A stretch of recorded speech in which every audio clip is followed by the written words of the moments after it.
Zelensky पर पूरा दबाव है कि वो रूस के सामने घुटने टेक दे, यानी कि सरेंडर कर ले, लेकिन नाटो के सहयोग से लगातार वो नए नए स्ट्रैटेजी पे काम कर रहे हैं। अब घर पर घुसकर मारने का काम यहाँ पर जेलेंस्की कर रहे हैं।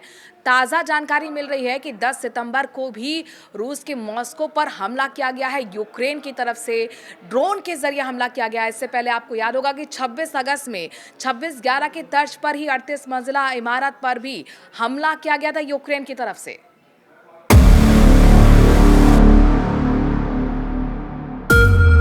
जब पुतिन सो रहे थे तब मॉस्को में ये हुआ।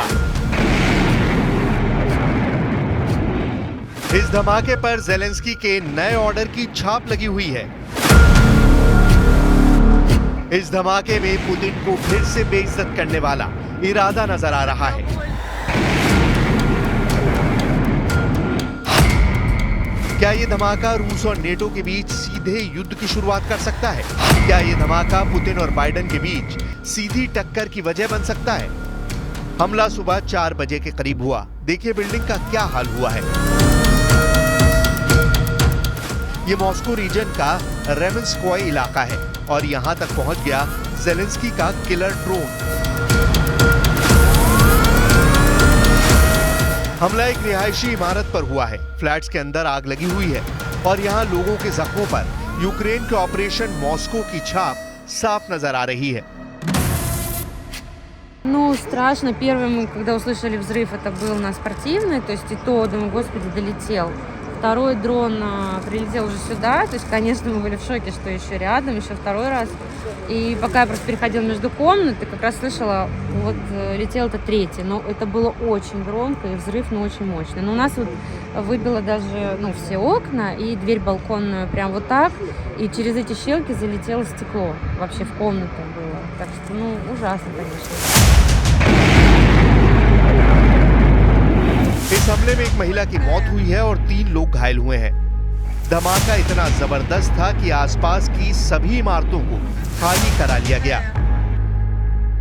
26 अगस्त को जेलेंस्की ने रूस के सारातोव पर 9/11 जैसे हमला किया था, जब यूक्रेन का एक ड्रोन 38 मंजिला बिल्डिंग से जा टकराया था। अब 10 सितंबर को जेलेंस्की का एक और ड्रोन मॉस्को तक पहुंच गया और इस धमाके को अंजाम दिया।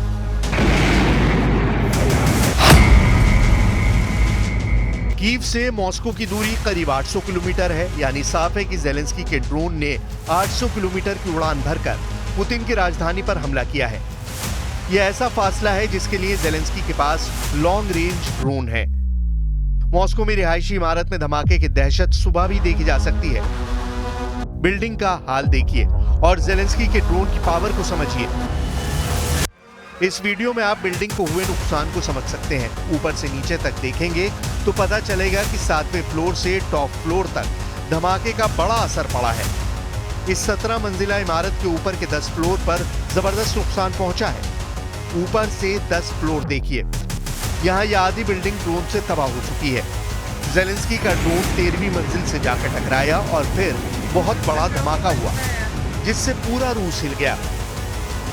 Ну, было 4 часа ночи, я услышал, как это вертушка, и я открываю занавеску, она прямо в здании перед глазами, бля. Я это все видел, бля. И взял семью и побежал на улицу. Вот, в принципе, и все. А вы на каком этаже живете? 16-й, а это на 12-й принцип, там на 4 этажа выше. Жесть, это жесть, ребят. जेलेंस्की के इस हमले से पहले पुतिन ने नेटो को किस तरह डराया, इसकी रिपोर्ट भी देखने लायक है, क्योंकि इसी में पुतिन की वॉर स्ट्रैटेजी छुपी हुई है। लातविया और रोमानिया, 2 नेटो देशों ने कहा कि पुतिन के ड्रोन बॉम्बर्स ने उनके इलाके में घुसपैठ की है। रोमानिया ने कहा कि रूस का एक ड्रोन उसकी हवाई सरहद में ट्रैक किया गया और उसे रोकने के लिए रोमानिया ने फौरन अपनी वायुसेना के F-16 लॉन्च किए। रोमानिया और यूक्रेन के बीच 650 किलोमीटर लंबा बॉर्डर है और इससे पहले भी रोमानिया ने दावा किया है कि रूस के ड्रोन उसके इलाके में घुसपैठ करते रहे हैं। वहीं एक और नेटो देश लातविया का दावा है कि रूस को ईरान से मिला शाही ड्रोन, जो विस्फोटक से लैस था, वो उनके इलाके में पहुंचा है। ये ड्रोन लातविया और बेलारूस बॉर्डर के करीब एक गांव में गिर गया। Protams, ka tas, ko mēs šeit redzam, ko mēs secinām, un tas kārtīgi reiz mums atgādina, ka mēs dzīvojam jaunā realitātē. realitāte, kas, protams, jau kādu laiku ir klātesoša, ka mums ir kaimiņos agresoru valsts, tā ir Krievija, ar savu satelītu valsts, kas ir Baltkrievija. Un līdz ar to, protams, kad šī jaunā realitāte ir tā, kad karš ir tuvu arī mūsu robežām. Un tas ir apliecinājums gan šeit mums, gan šobrīd Rumānijai, Polijai un principā NATO valstīm kopumā.